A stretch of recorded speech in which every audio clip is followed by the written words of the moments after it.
കേരളം ജില്ലകളുടെ പിറവി. കേരളം ജില്ലകളുടെ പിറവി. കേരളം നിലവിൽ വന്നപ്പോൾ തിരുവനന്തപുരം, കൊല്ലം, കോട്ടയം, തൃശ്ശൂർ, മലബാർ എന്നിങ്ങനെ 5 ജില്ലകളാണ് ഉണ്ടായിരുന്നത്. ഇതിൽ മലബാർ ജില്ലയായിരുന്നു ഏറ്റവും വലുത്. കേരളം നിലവിൽ വന്നപ്പോൾ തിരുവനന്തപുരം, കൊല്ലം, കോട്ടയം, തൃശ്ശൂർ, മലബാർ എന്നിങ്ങനെ 5 ജില്ലകളാണ് ഉണ്ടായിരുന്നത്. ഇതിൽ മലബാർ ജില്ലയായിരുന്നു ഏറ്റവും വലുത്.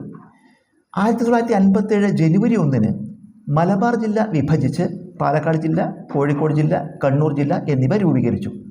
1957 ജനുവരി 1 മലബാർ ജില്ല വിഭജിച്ച് പാലക്കാട് ജില്ല, കോഴിക്കോട് ജില്ല, കണ്ണൂർ ജില്ല എന്നിവ രൂപീകരിച്ചു.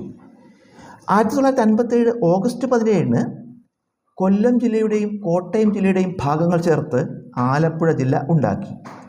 1957 ഓഗസ്റ്റ് 17 കൊല്ലം ജില്ലയുടെയും കോട്ടയം ജില്ലയുടെയും ഭാഗങ്ങൾ ചേർത്ത് ആലപ്പുഴ ജില്ല രൂപീകരിച്ചു. 1958 ഏപ്രിൽ 1 എറണാകുളം ജില്ല രൂപീകരിച്ചു.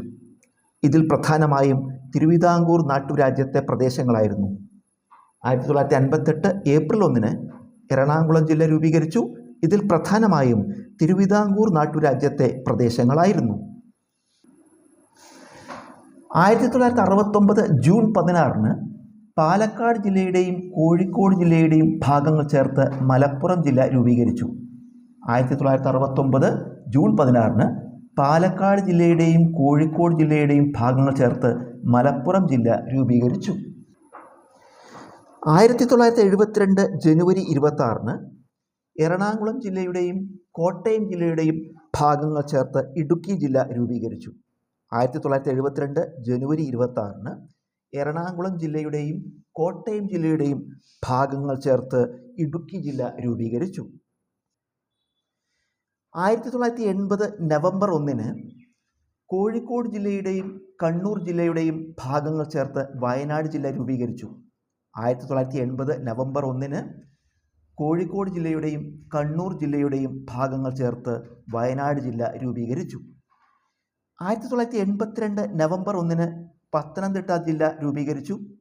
1982 നവംബർ 1 പത്തനംതിട്ട ജില്ല രൂപീകരിച്ചു.